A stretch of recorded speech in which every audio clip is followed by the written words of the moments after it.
It's Saturday the 21st of November 2020. Welcome to the 606 Match Reaction Show, where we're joined by Neil Hubbard, who's thankfully joined us. Neil's a Peterborough fan, and he's going to join us to review what we've all just watched, which was Peterborough United 1, Blackpool 2 at London Road, or whatever it's called these days.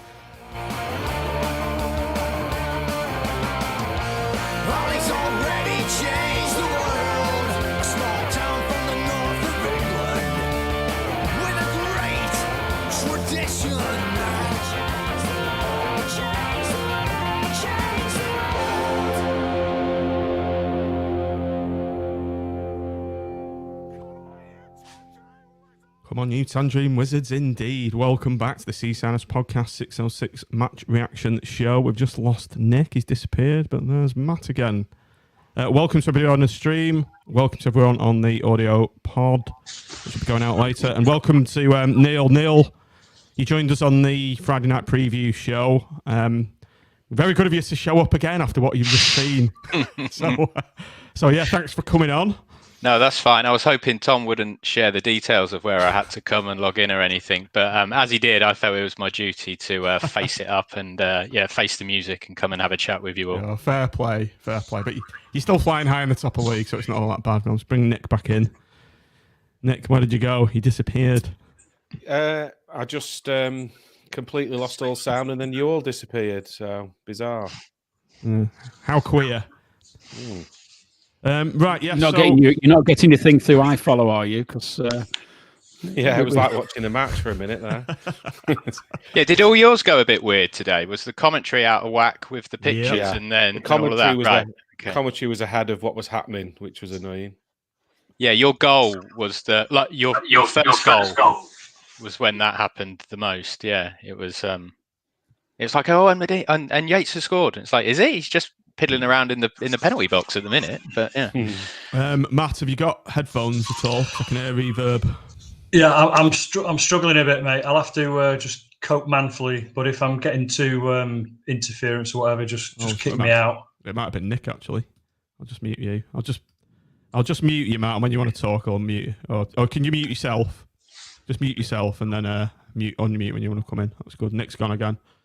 Neil, we were suffering those iFollow issues as well, and I've actually put that up as the first very first topic of conversation, because we, all football fans, we've seen this campaign from the EFL to say to people, stop stealing illegal streams and what have you.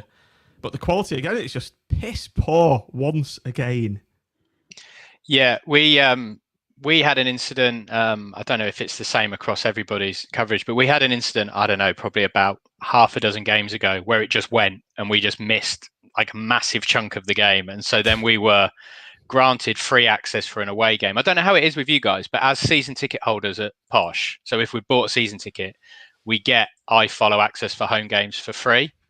Or that's how the club say it. It's like, and you've got iFollow access for free. And it's like, well, it's not really free, is it? Because I paid £300 for my season ticket. So, but, whatever. Yeah. So we get free, in inverted commas, coverage for the home games. And then your away games are a tenner. But because we've had so many issues, we got an away game, which bizarrely, was Crew last week. So we got that for free. So that was a present of such. It was just another shambles again today, really. And we even lost pitches in the middle of the second half. Well, we did from our side. I don't know if you did as well. We had like the blue screen of death to say about like technical issues and stuff. But right headache, isn't it? It certainly is. Right, Neil, you're here for half an hour before your takeaway arrives. So let's quickly we'll fire on with the game as soon as we can. This is a 606 phone-in show, Blackpool fans, so Peterborough fans even.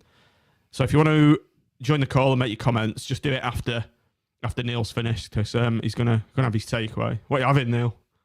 Italian, so we've got pizza coming. Pizza and some sort of side dishes to go with that from a nice little independent place. Yeah, so I say 6:30. It'll be about 7:30, won't it, by the time it arrives? But yeah. I was just going to bring Nick in. Oh, he's here. We were just talking about food. What Neil was having for his takeaway, Nick. Just very quickly. Do you want to tell the listeners and the viewers what happened with your food I will do. Preparing? My string keeps dropping. So making chicken tonight, and part of it is crispy chicken skin, which I thought I'll just quickly make before the game. Popped it in the oven, and it's between 2 pieces of greaseproof paper and baking trays. 15 minutes in, I thought, smells funny that. Went into the kitchen, which was already starting to fill with smoke. Opened the oven door, and as well as putting 2 baking trays in, I managed to put a plastic chopping board in, which baked at 180 degrees and melted into the oven, and the smoke was unbelievable. So whilst Jerry Yates was slotting his goal home, I was scrambling around on my hands and knees, gasping for Trying not to die. Trying not to die, find the back door key and get out into the yard, and it's basically saved my life. And the smell was unbelievable. It still stinks in the kitchen now, and it's not a big kitchen, so I was there was a few hairy minutes there while I was trying to get my breath back. So yeah, I missed 25 minutes of the first half doing that. Well, Neil, Nick is quite famed on these parts for missing goals, and he's got a phrase called "doing a Smith," which is missing goals.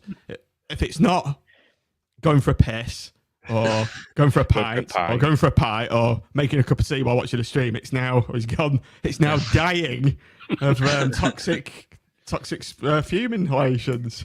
Sort of puts his Wi-Fi issues into context, I suppose, if he nearly died earlier. So, yeah. Right, grub aside, let's just quickly on to the lineups. I'm sorry about this, Neil, but I haven't got your lineups of it on here. It was obviously a Blackpool dominated show, so I'll just bring this up to the chaps. So Blackpool started as follows: Maxwell in net, Turton at right back, Epiteta, Gretterson, Husband, Kai, Ward, Dougal, Hamilton, Medine, and Yates up top. So very quickly, gents, was there any this Tim and Matt really? Was there any surprises in that lineup for you? I'm not sure the surprises. We spoke when we did the full fat pod midweek, didn't we, about whether we thought Ballard would come back in, and I wasn't too surprised to see that he didn't, because I think we were talking on the chat, weren't we, during the game, whilst he was playing for Northern Ireland, and I think from what I can gather, had a reasonable game there.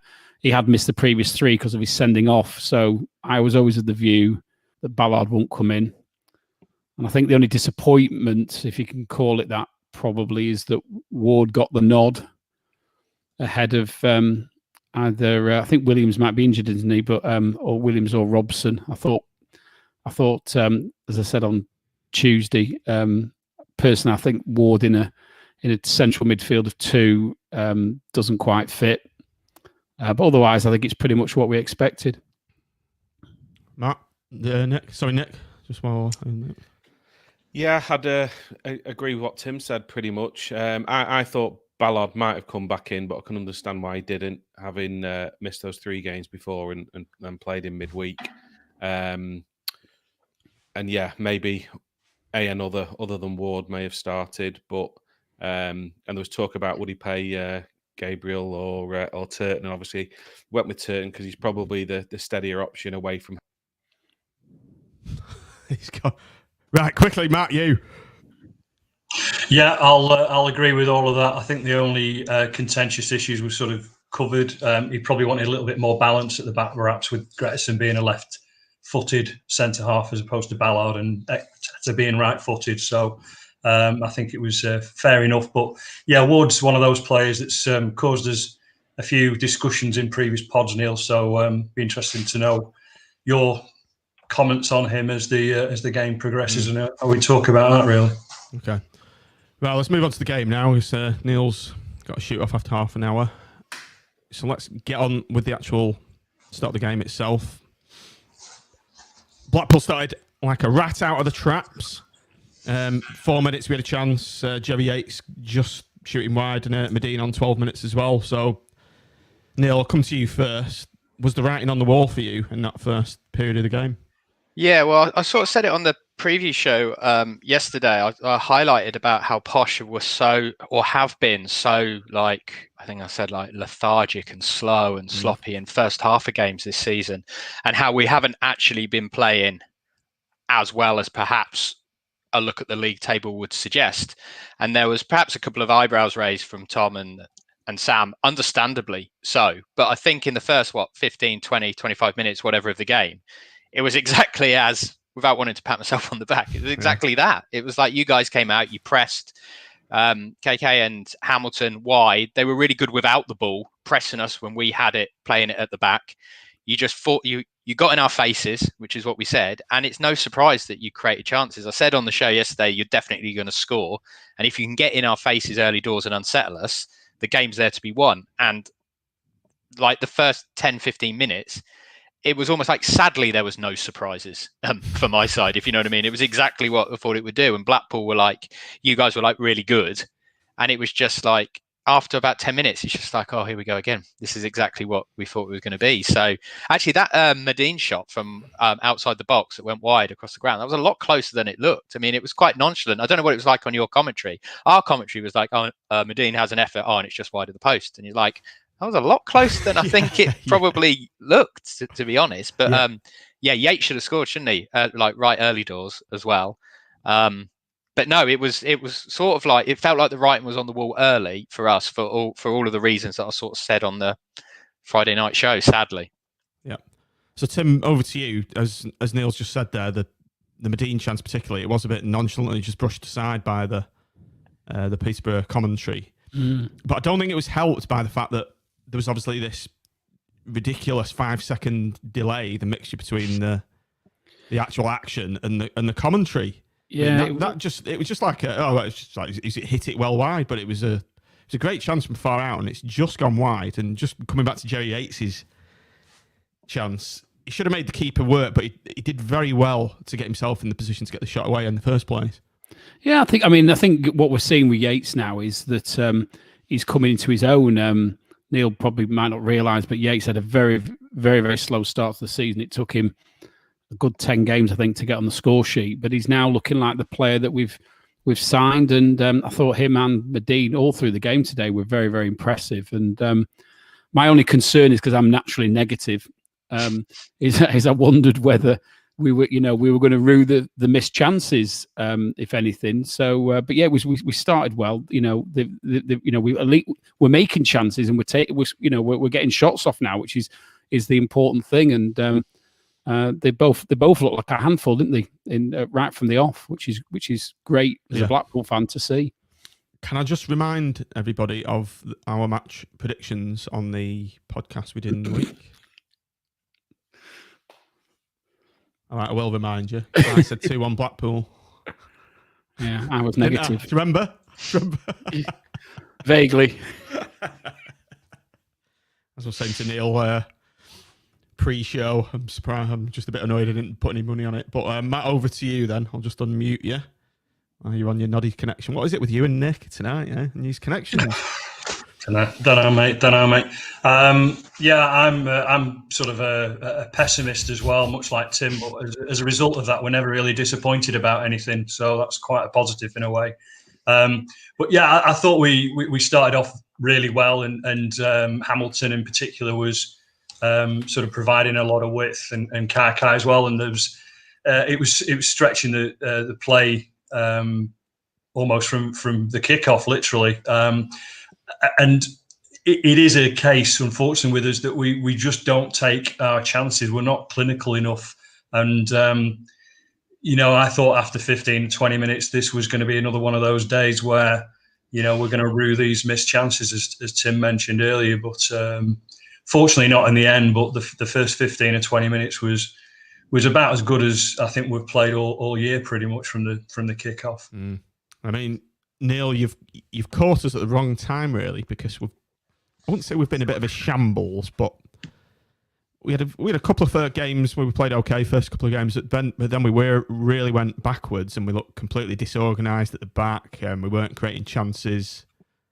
The odd chance we get, we weren't sticking it away, and we looked lost at sea until Colin Calderwood's come in and showed things up, and we've gone from this silly 4-3-3 where we're not creating anything, we're not scoring. We look like we're conceding, so he's come in now and changed things around to 4-4-2, and we're looking at a completely different team. And you unfortunately paid the price for this on the 19 minutes when Jerry Yates scored after 19 minutes. So just your thoughts on that goal. Could it have been prevented from your point of view? Yeah, I mean, it was, I guess, I guess the way that Matt and Tim have said about how they're naturally pessimist. I wouldn't necessarily put myself in that bracket from a posh perspective, but certainly from the way the pattern of play had gone in the first few minutes, it was just a case of, oh, here we go again, based on what we'd already seen this season. And we managed to get away with it against Swindon to an extent. Okay, they scored and we came back and won. Oxford didn't convert their chances and we went and won. But it's like we're giving up enough opportunities to the opposition that sooner or later they're going to take one. And if they do, we're going to be in trouble. So it was just that. I say, like, was it avoidable? Probably, but not.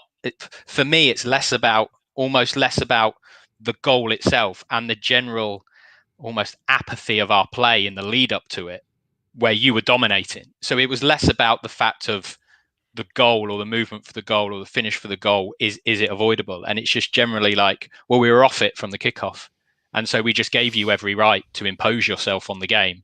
And so the goal, I mean, if he hadn't scored, but Yates had scored early doors, or Madine's one had gone in, or I think there was a chance either before or after the goal when your guys had it on the edge of the box and he tried to whip one into the far post, and our keeper was like, he wouldn't have got there if it had gone in. So it was just a case of an air of inevitability about you scoring, from my perspective. So and that's because of the way you guys had come out, got in our faces, played with far more tempo than what we could handle or than what we were playing with. And as a result, you basically won the right to go and play and to score the goal that you did. So it's more about the pattern of play for me that was avoidable rather than the chance itself, because everyone's going to create chances. Like, however good or bad you are in this league, you're going to at some point create chances. But it was just the way that you guys came out the blocks, asserted yourselves on the game, and basically earned the right to create those chances. That's what the most disappointing thing is from a posh perspective, because we didn't stand up to that. You know, you did actually call this yesterday, Neil. You said if Blackpool want to have a success here, you need to get in our faces early and make things happen straight from the off. And that's exactly what happened. So it's actually your fault. I'm sure the whole of the Blackpool squad have listened to yesterday's show. They've taken that on board. So you're to blame, I'm afraid. So well, but get kudos for Darren listening. might be on the phone to you soon. You never know. Kudos for listening. But yeah, I think you were really good. It was like, that's exactly what, exactly where teams have had success. I mean, that was our first defeat at home in like a year or something. December, I think, on your commentators, because we listened. Yeah, okay. In our house, that one said it was 19th of December or something, just before Christmas. So yeah, so not far off then, I suppose. But where we have looked vulnerable has been more this season since restart, and just that sort of, I don't know, like lethargic, slow, sloppy out the blocks. And we've got away with it against other teams because they've missed those chances early that initially Yates missed and Medine missed. But then when Yates scored, it's like, well, yeah, we can't get away with it forever. And it was totally deserved. Just had a comment coming in, Neil. Asked Neil if he thought we made Peterborough look poor today, or he thinks they're starting a bad run. I was surprised at how poor they look today. Yeah, well, both probably, because, like, as I say, I called it on yesterday's show that we haven't been playing that well of late. So, and I know there's some raised eyebrows when I said that, because, you're top. And so you look at it and you think, well, how can they be? He's being like ever so greedy if they're not playing very well. But we haven't. So what you saw today, yes, what you saw today was even slightly better than what we played at Crewe last week, which shows you how bad Crewe was. And those two performances, yes, have been the outliers compared to the rest of the season. But the rest of the season, it's not like the rest of the season has been groundbreaking performances. Like the other performances this season have been okay, but they haven't been what you would think by looking at the league table and thinking, oh Christ, they've only lost 3 times this season and they're the top scorers in the league, yada, yada, yada. The performances definitely haven't matched that. Maybe in like a couple of games, but what you saw today was, yes, a generally worse performance than the majority of the games this season, but in keeping definitely with last week and on a general curve of how we have been trending, at least. It's just good in a way that from a posh perspective, we've actually got some points in the locker early doors. Everyone's going to have wobbles during the season, right? And things aren't going to go their way. But we've got Plymouth at home on Tuesday. And then we've got the worst of all next Saturday, live on TV against Chorley in the Cup, which is just... Oh, you'll batter them. Yeah, well, this is me being the pessimist, right? Plymouth have been beaten 5-1 today by Fleetwood. Yeah, well, no perfect game for them them to bounce back. Yeah, so in answer to the question, you did make us look very poor today, but the way you pressed. But basically, everything you did was what I called out earlier on, that if you want to have success against this side, that's what you have to do. And you executed it perfectly. And we said before we come on air, like 2-0, 3-0 would probably have been... I don't think we could have had any like complaints about that if it had finished 2-0 or 3-0. So, yeah, bad day at the office for Posh. Tangerine Babe says makes a change. Tangerine Babe, that's a new one. Makes a change. We start quickly and the other team start slow. It's been the complete opposite for most of the season. That's I think that's the case, Tim. And just quickly, your thoughts on Jerry Yates's goal. And Jerry's on fire now, isn't he? He's a completely different player playing with Nadine in this formation. Yeah, he is. And I think the point that Neil made is a good one, that, you know, we completely control the game. And I think that allowed us to create the chances that we did, you know. And I think from, you know, I'm going to eulogize about him more than once today. I think Dougal in the centre of the park was unbelievably good today, and we were finding feet, and the wide players were getting behind the man and getting crosses in. I think there was a sort of half a cross in the build up to the Yates's goal, and we've got two strikers who finally know where the back of the net is, and you know, Yates put his laces through the ball, didn't he? And finished with the plum. You know, he can't be more pleased. I think he had to half turn before he got his shot off. I think he had his back to the goal, if I remember rightly. He sort of had his back to the goal and then turned and put it in the left, slightly to the left hand side of the keeper. So great finish, just what you want from your striker. Yeah. Right, Matt, over to you. Just a bit on Jerry Yates's goal and also the pattern of play for the rest of the first half, if you can remember. I can't remember much of it. Yeah, I mean, the goal itself did it come from a short corner, I think, on the right-hand side? Left-hand side, sorry.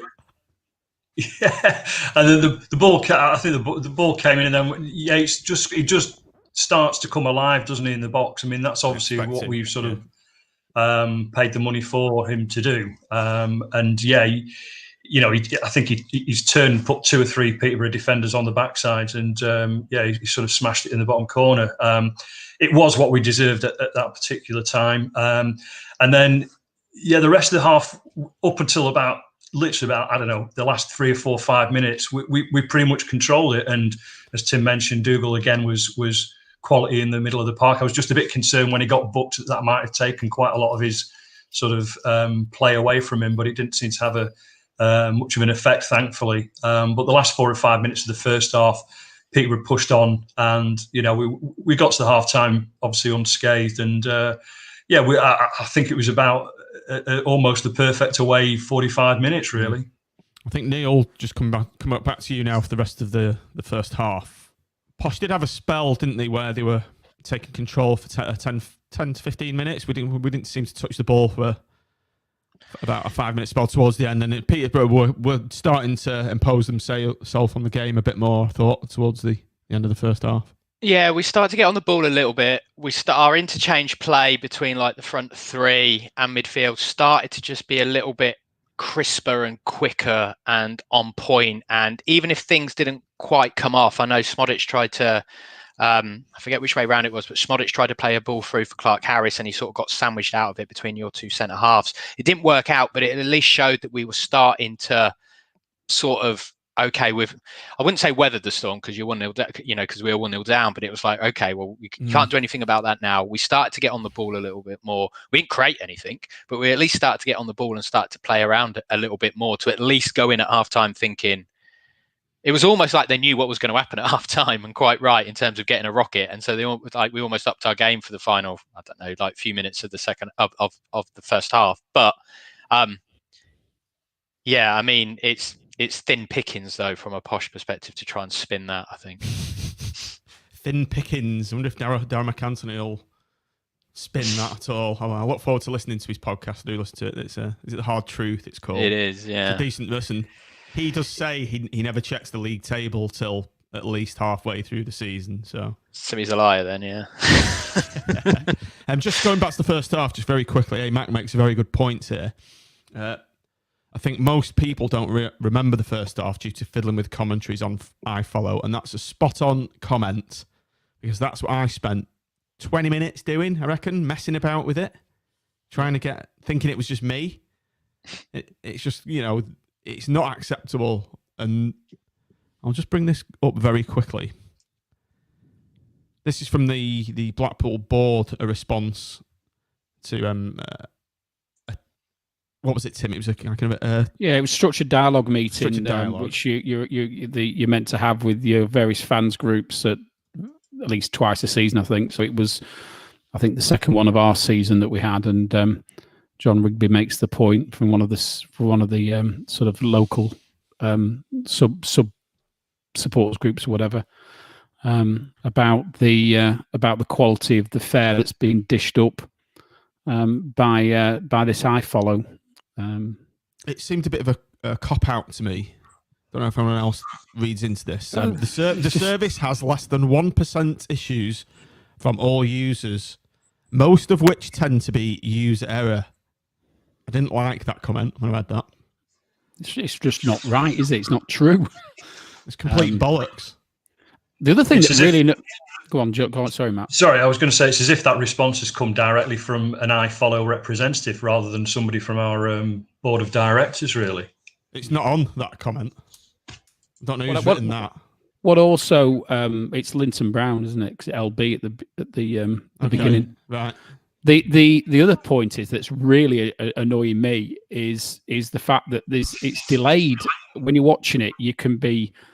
on various people in our WhatsApp group, they were all at different points in the game. And the difficulty that creates is because of the way social media is working, you actually know you've scored before it comes on the TV, which completely takes away the spontaneity that you get when you're watching a football match.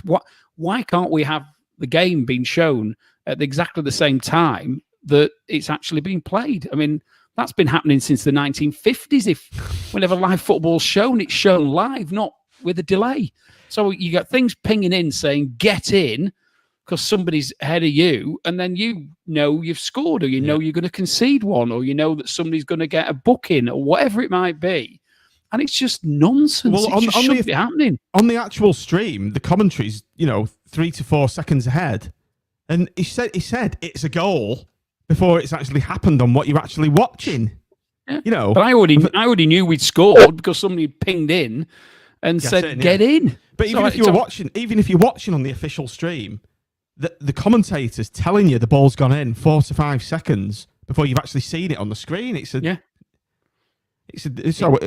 Linton Brown goes on to say there, if there is a real structural problem and persistent issues, then we can speak to them and see what, if any, improvements can be made. Well, I'll tell you what, Linton, you need to go and speak to them because this is happening week in, week out, and it's not 1% of issues from user error. Sorry, rant over. Well, the good thing is Simon will be watching along with us presumably, and he must be able to see. Neil, our owner, lives in Hong Kong, so and obviously with travel restrictions at the moment, I don't think he's coming back as much as he otherwise would do for obvious reasons. But he assuming he watches the iFollow link rather than any other, he must be able to see how bad it is. I mean, but it's just that the whole experience is ruined when we've watched it in the Armfield Club. Yeah. There's one table jumping up, and because we can only watch them on our own devices. One table jumping up saying we've scored, and you're 2 minutes different.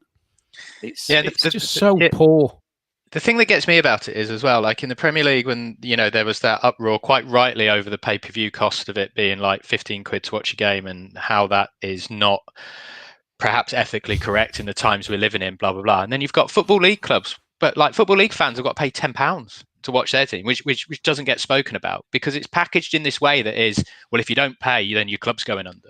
So you get this guilt trip that you have to pay this £10 to watch your team play, because if you don't, they're going to go bust. So then when you do pay that £10, the service isn't fit for purpose. So it's just like, it's just the whole principle of it is just, and the numbers, I don't know what they're like from a Blackpool point of view. There was something in our local paper. The numbers aren't great, really. Like you're probably getting a couple of thousand people watching it from a posh perspective. It was more at the start because we had like Sunderland game and we had Cobblers, which was our local derby. But generally they're pretty like meh, really, like 2,500 people or something watching it. Well, they've got people by the balls, really, because you've got there's no competition, you've got no alternative, have you? Particularly in this current day and age, the fans are agreeing. Eddie says fans need to vote with their feet or eyes in this case and just not buy it. Max says whatever anyone says on iFollow is utter garbage, charging premium prices for a tin pot product. Eddie also says love watching the same 10 seconds over and over again. Useless. So yeah, this one last one. They should get a John O'Kane on commentary. He used to be 5 seconds behind play. I almost find it reassuring though that it's not just posh. Then it's happening to every single club around in the country. Then so fair enough. Right, back to the game. So let's go on to the second half.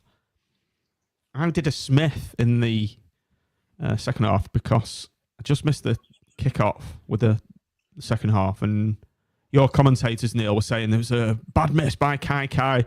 So he had this miss on, I won't say miss, where he passed it into the hands of your keeper into Pim in 57 minutes, but we had a chance beforehand, which I didn't see, so I don't know if you... Mine was sketchy as well. My second, and I think this was more my own internet dropping in and out, which doesn't help when iFollow come up with excuses because there is an element of individuality about how you're streaming it and stuff. So it was probably only, I forget when I probably missed the first 10 minutes or so, perhaps, of the second half through just tech issues, really. The second half, we're probably skipping ahead a bit, but I'm conscious I need to nip off, so apologies, guys. But it was just more the case of like in the second half, I just felt you like Blackpool were just getting a little bit deeper and a little bit deeper and a little bit deeper as that half went on. And even, I know I'm skipping way ahead here to the posh goal, and I know it came about from a corner and we're saying about something in the build-up play, but ultimately the start of the passage of play where that goal began was us just having it with our centre-backs, which had too much possession anyway at the back, but having it about on the halfway line playing it, and because there was no press, you pressing had stopped and you'd started to like drop a little bit deeper and a little bit deeper, and that's when we came more into the game. And that's almost why the chant, okay, it's a free header from a corner, and I'm sure you guys aren't going to be happy with that, and you can pick the bones out of it. But it was almost, again, a bit like I talk about the Blackpool goal, the first Blackpool goal. It was the passage of play that led up to it is more the issue than the free header from the corner in a way, because you can almost, that's one of those things, sadly. But it was the minute or two leading up to the corner being created, which was where the issue was. I think from a Blackpool perspective, the way that you just started to sit a little bit deeper. But then we scored, and it seemed to wake you guys up, didn't it? So. Yeah, Tim. I think part of our. Go on. Oh, sorry. Go on. I was just going to say, I think part of our problem in the build before I go back to the Kai shot, part of the problem in relation to the way we were playing in the build up to your goal was we brought 3 subs on, and I just think it seemed to almost like take something away from us. Maybe it was too many. I was saying at the time, I felt that too many changes at one go probably didn't do us any favours, and it took them time to settle down. But Kai really should have done the 57-minute shot. I can't remember much about the earlier one, but the 57-minute shot, he really should have tested the keeper from there, because if I remember right, the ball come in and Medina laid it off to, put it on a plate for him, hadn't he? From my perspective, he didn't make the keeper work. It was almost like a back pass to the keeper, and we were shouting it in our lounge here, put your laces through it, because that's what it needed. And it was almost like he didn't have any laces in his boots in relation to that particular chance. And he dropped off. I felt that he should have made way, and maybe Ward should have. I could see the logic behind Ward, but maybe 3 at once just seemed a bit too much for me. Yeah. And I think Yates was a bit hard done to go off the pitch. I think we lost a little bit of something when he went off. Yeah, just one incident I just want to discuss before the triple substitution. Matt, you can come on in this first, then we'll just bring Neil into it. The Butler's challenge on CJ and the red card. Not the red card. Was it a red card? That's what I put. Should put a question mark there. Well, I thought for a minute I'd sort of teleported myself to Peterborough circa 1995 when I was guilty of several of those challenges on a Sunday afternoon and Sunday morning. It was pretty brutal and cynical, but it was very professional, I guess, is the way to put it. Should it have been a red card? Oh, possibly. I've seen given, haven't we, for that? Well, kind of... yeah. And the thing is, I think as Blackpool fans this season, we all know that if James Husband had committed that foul, it would have been a red card, no question. Because that's just the way it's gone for him and us this particular season so far. So it was probably favouring a red card, I would have thought, just because of the combination of all those three things, really, sort of the cynical side of it, and the fact that it was Hamilton, and he's like an express train when he gets going, and nobody was going to catch him, even if there was a defender. He was nowhere near going to be catching him. So on the balance of things, I think probably a red card, but like I said, the way things have gone for us this year so far, I wasn't surprised to see it just being a yellow, really. Neil, your perspective on that?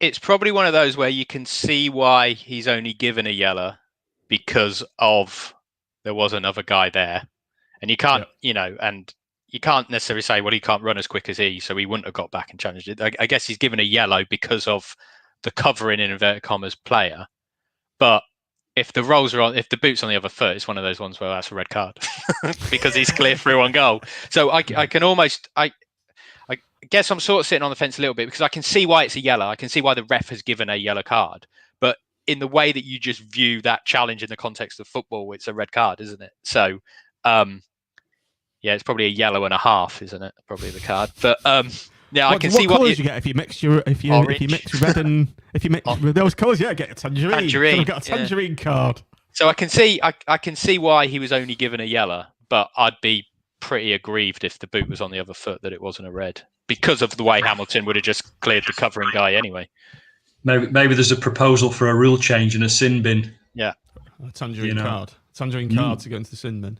Sam, what was your thoughts on that? My immediate thoughts when I saw it, because again it came up on my phone, red, before the incident even happened. So we actually thought Husband had been sent off again, didn't we? I did. I most certainly did anyway. And when I saw the challenge, I couldn't believe it. He didn't get red carded, to be honest. I just think it was. I think the cynicism in the challenge, because even the Peterborough commentators said, he didn't even try and think about playing the ball. It was just take the man out. And I think if that's not a red card, then you've got to query what is. Yeah, I think Jack Charlton would have been proud of that. On the balance of it, it was for the challenge he made, for the punishment he got, it was an absolutely excellent yellow card. Yeah. Because he basically got the maximum value out of the yellow card, didn't he? Really. Professional foul, I think they call it. Yeah. Taking one for the team. Yeah. Right, Blackpool made a triple change in 72 minutes. Off were Ward, Kai, Yates, being replaced by Anderson, Woodburn, Robson. Tim, I'm not always a massive fan of this. Triples, but we've got 5 substitutions now, though, haven't we? Yeah, but I'd forgotten, actually. I was like, what's he doing? As I said, I could see the Kai one because I think he faded in the second half for me. And I wasn't a great fan of Ward being in there anyway. So again, I could see the logic behind Robson, but I don't know whether I might have staggered it over a period of time. And I think bringing Keshi Anderson on for Yates was unneeded. It was unrequired. I think Yates was, unless he'd got a knock that we don't know about, it just seemed to be almost like we were trying to give players game time, which when you're 1-0 up away from home, I'm not sure is a priority. Maybe, listen, we don't know everything, do we? We know he could have had a knock. He might have been, signaling to the bench that he needed to come off, but he looked fine to me.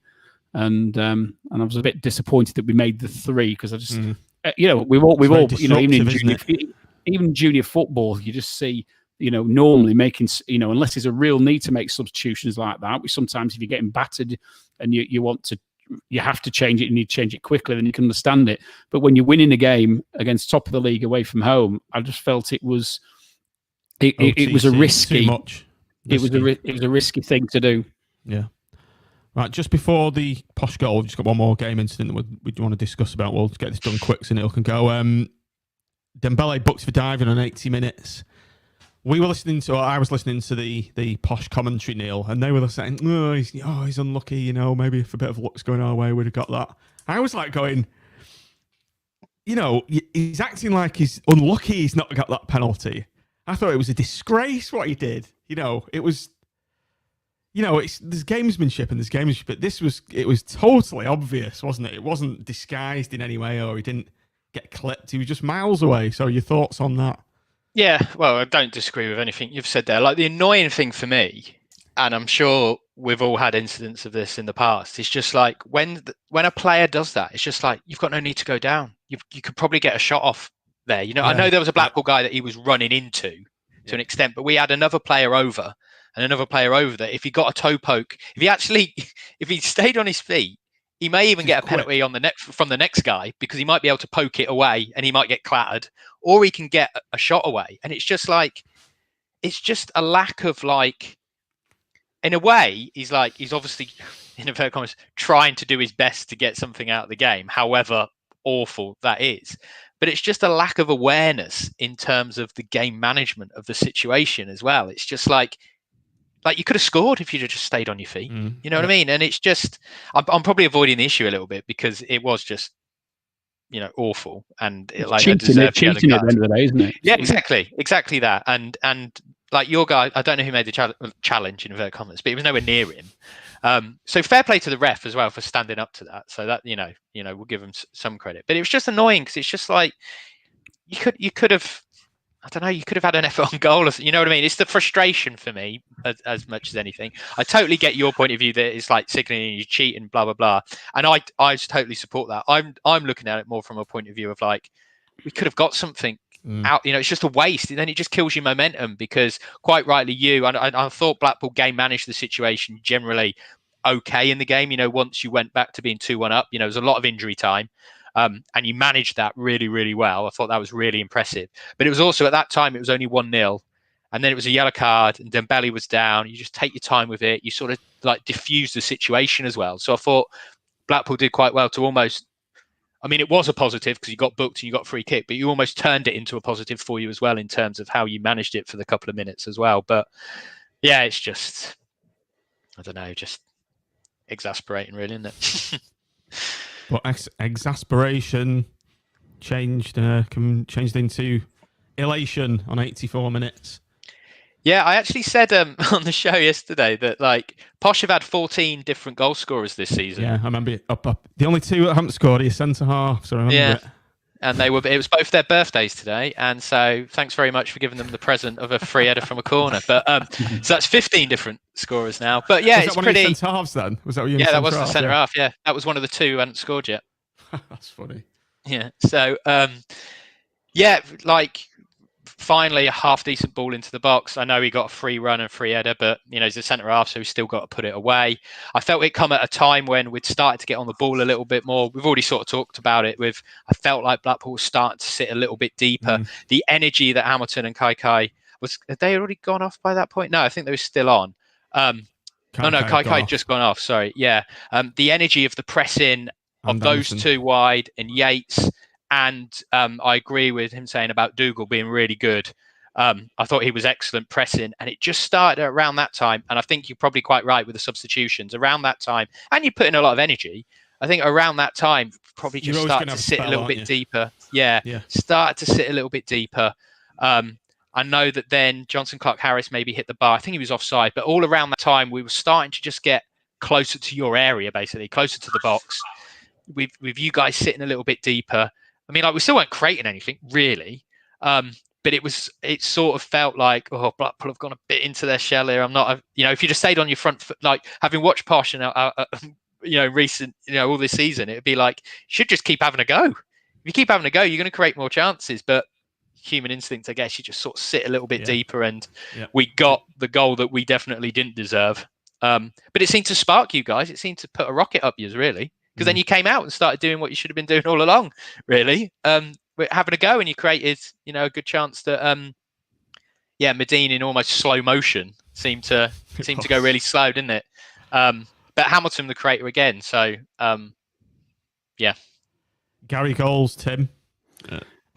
Yeah, It was slow motion. Neil's described that perfectly. It was slow motion. It was almost the world stood still when the keeper stood still, didn't he? He just stood and watched it. I think he couldn't believe it came through to him. I mean, I think an honourable mention to Ben Woodburn for completely doing an air shot and missing it in the build-up, which I think is what flummoxed the keeper. That it actually came through to Gary goals in the first place. But it was a bit of a strange goal, but great work from Hamilton on the right again, wasn't it? And he gets his cross in. Woodburn has a go and completely misses it, and it just lands at Gary's feet. It's like probably one of the easiest goals he's going to score all season, isn't it? But yeah, that's I noticed somebody on AVFTT or Twitter said the same.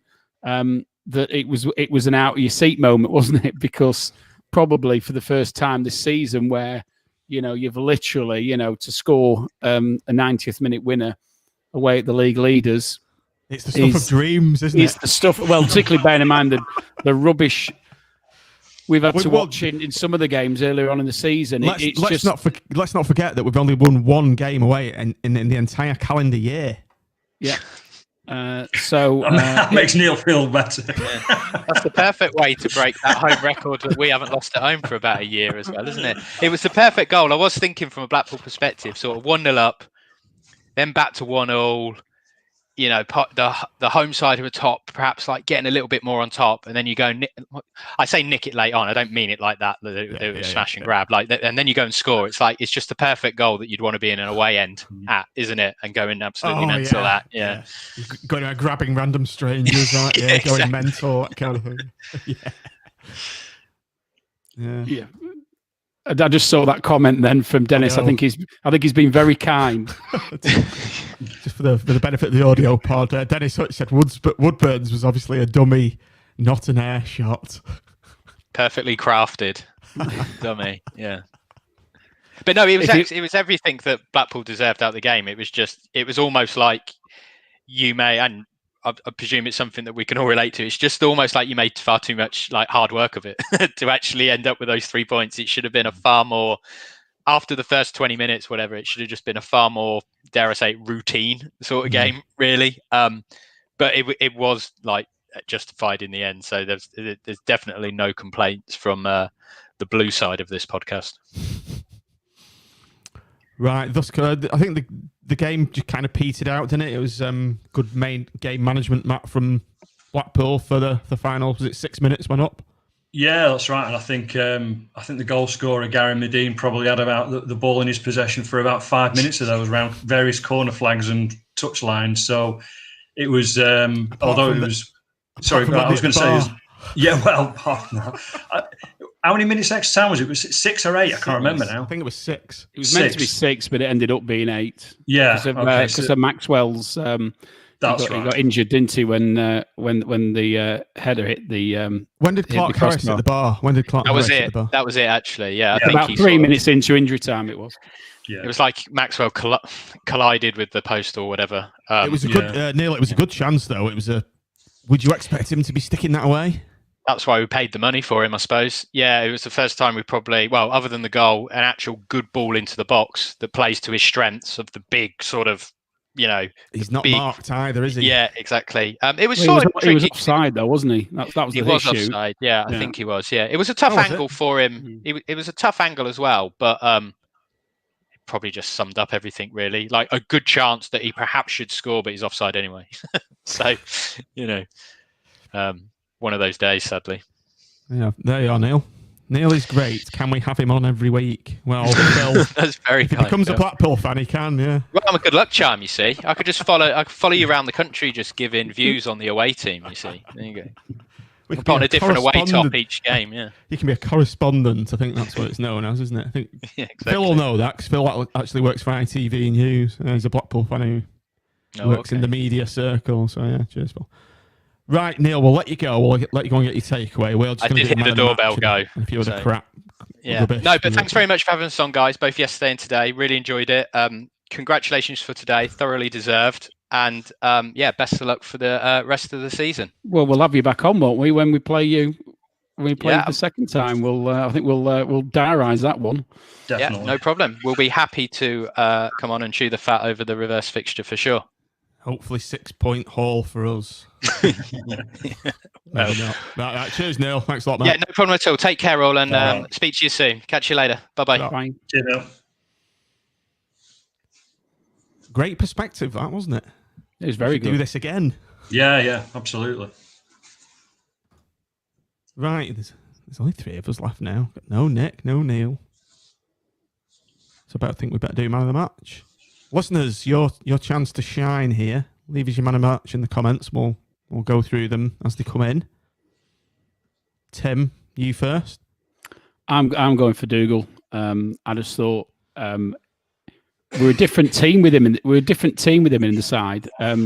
Everything looks sort of easier. Everything looks like we've got like a little bit more time on the ball, and he's just got a great bite in the tackle, Tim, hasn't he?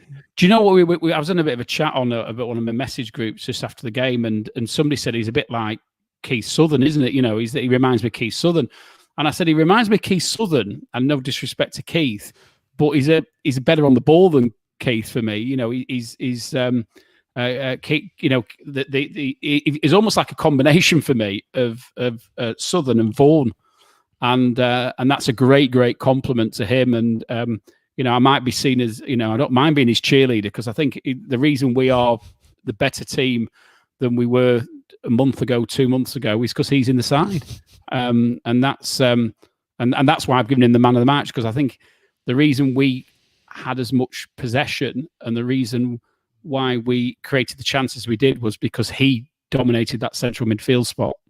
And so there's a few, I'm glad to say there's a few candidates out there today, though, for the man of the match. I think you could arguably give it to Medine, you could arguably give it to Yates, and you could arguably look at some of the backed, you know, the central defence maybe, and look at them, because they weren't under a lot of pressure, but they did everything well. But I think I'm going to stick with that, because he's very impressive, and for me, he should be getting the captain's armband. It's a decent shout. Over to you, Matt. Yeah, I think Dougal has been the difference, hasn't he, over the last few weeks. He just seems to be getting better and better. He is the new Mr. Consistency, isn't he? You can just see him being 7 and 8 out of 10 every week.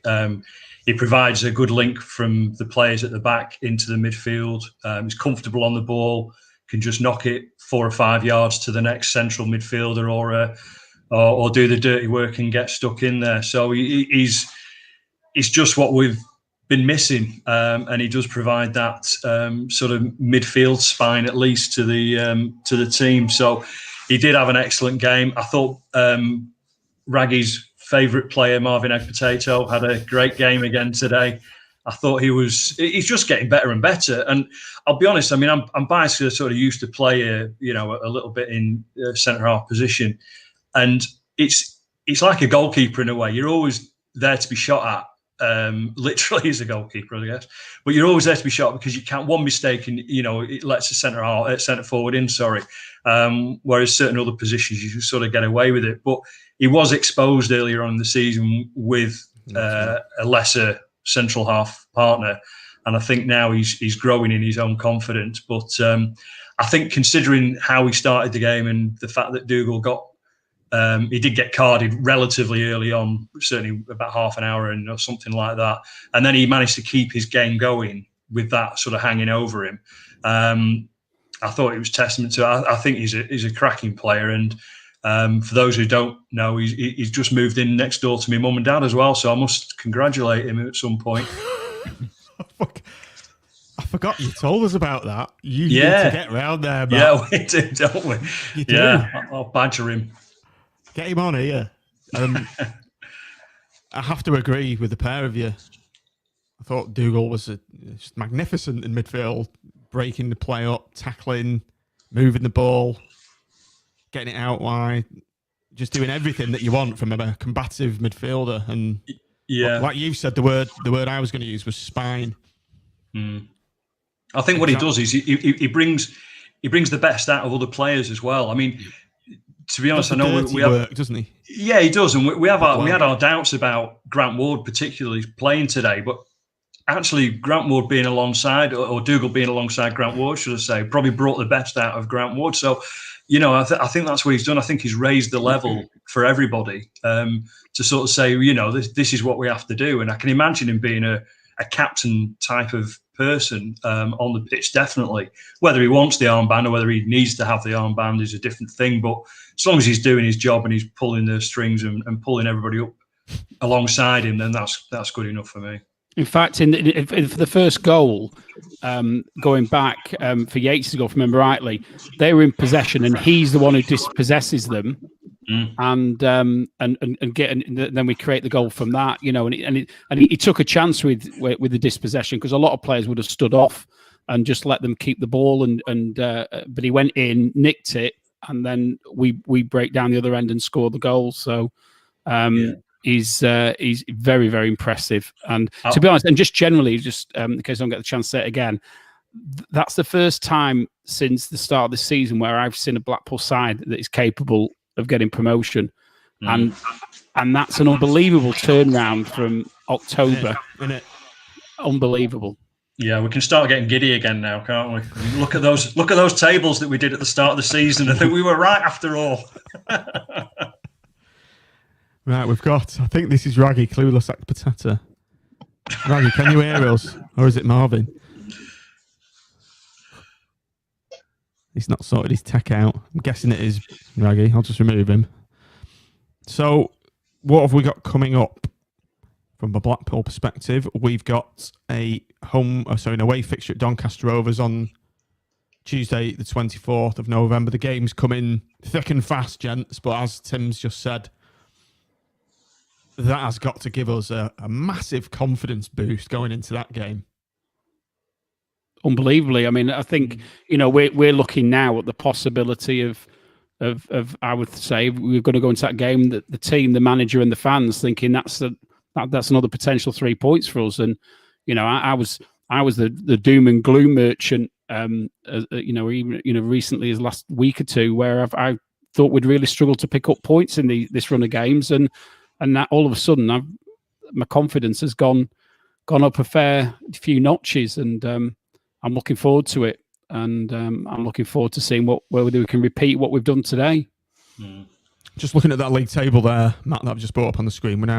We've not gone up that much in the league. We're 14th position on 16 points, played 12, won 5, drawn 1, lost 6, goals for 12, goals against 15 with a -3 goal difference. But if you look to the right hand side column there, Matt, it's 1 4 out of 5, and hopefully the only way is up. And if we beat Doncaster, where they're only 2 points ahead of us, we're right up there, aren't we? 9th position.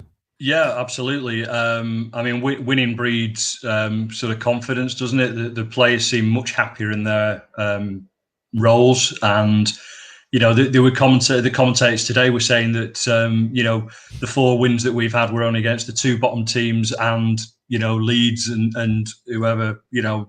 Basically they were saying no disrespect, but what today's shown you is that this division is wide open, as we've all said. From literally ball one. It is there for the taking for somebody to go and go on a decent run. Neil mentioned earlier that this could be the start of their blip, optimistically, which is very unlike me. Maybe we've had ours already, and we can now go on, and prove to be, the contenders for a playoff place, and who knows what after that. I mean, we're looking forward now to the Doncaster game, thinking, well, they're mid-table much as we are. If we win, we go above them, and then it's 4 good wins, and who knows where it'll take us. But definitely a much improved outfit, definitely a much more confident sort of approach from players and fans alike, and hopefully once we've done this month, we can be really, really confident for the future. Right, Ed, you've just made it. We were just about to go then. You've just come in at the last minute. I've seen you doing your hair. You're looking good. What have you got to say? Yes, I had to come on because I had to get it on the record. Because I said last time, similar to Tim, following Tim's, I were a bit doom and gloomy, wasn't I?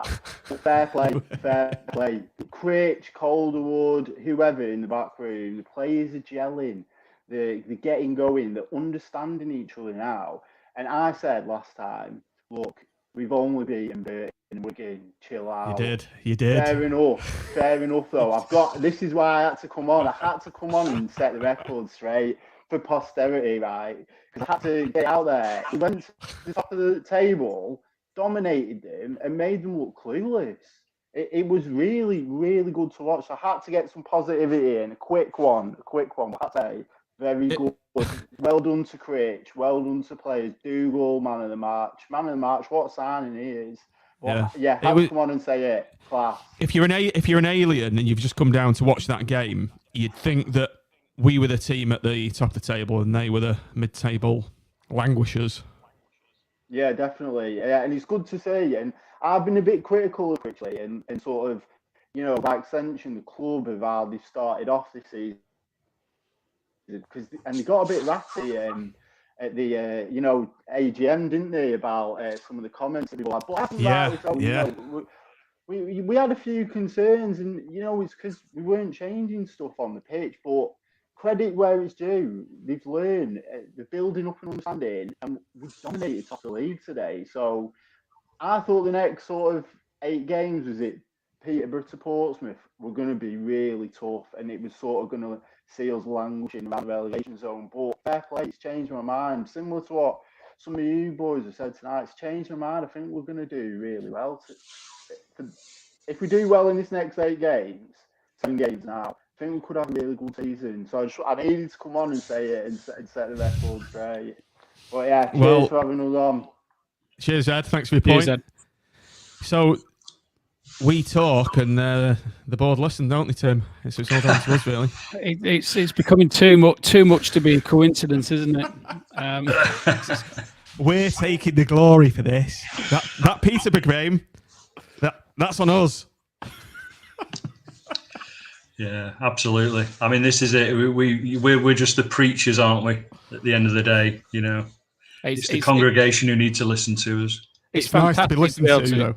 It's also fantastic to be able to speak so positively about the way we've been playing, and I think we were all hoping that Dougal will be the player that he's proven to be. I think he's exceeding expectations, to be honest, because we knew we needed that commanding centre midfield player, and we knew we needed the centre halves being sorting out, and it's slowly but surely it's happening, isn't it? And it's brilliant.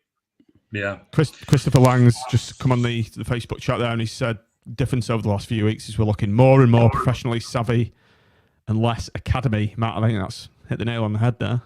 Yeah, it has, and I think pretty much I think we were all in agreement that when there was even the knives were sharpening a couple of 3 games ago, that we were all in agreement that we needed to give the team, the squad, and the management the time to do what hopefully now we're sort of seeing the the benefits of that.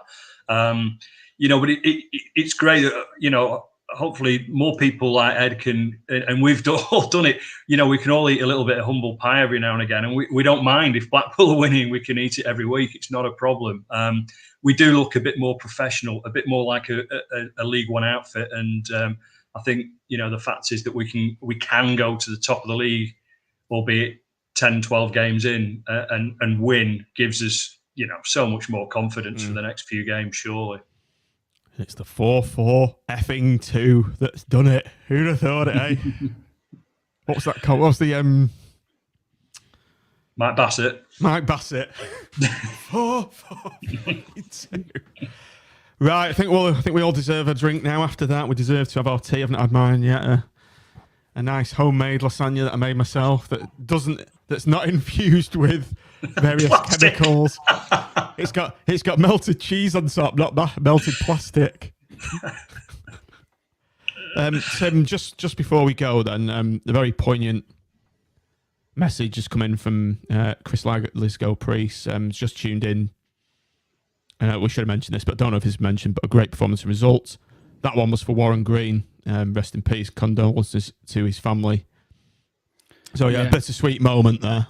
Yeah, I mean, Sam opened his show last night, didn't he? With a few words, and desperately sad. I didn't really know Warren personally. I didn't even when I was on the board. I didn't really come into contact with him, but obviously I know his face, and I've seen him about, and Simon and Ben both made some said some very kind words about him, didn't they, on the club website, and it's just desperately sad to see somebody of that age go to my age. So that's such a cruel disease, and all I can say is, as Chris has said, hopefully, they did a minute silence, didn't they, for him before the start of the game, and hopefully that performance can be a little bit of a memorial to what I understand was a lovely man. A lot of very generous and very kind comments about him. Nobody seemed to have a bad word about him, and it's just tragic. So that was for you, Chris. Sorry, Warren. That was for you. Thanks for that, Chris. Thanks for putting up there. But I'm sure I'm sure the players and all the staff will dedicate that win to Warren. Won't make much of a difference with his family, but let's hope he's up there and he's smiling down. Right, so we're coming back on Tuesday with another 6:06 after the Doncaster game. So that's next up.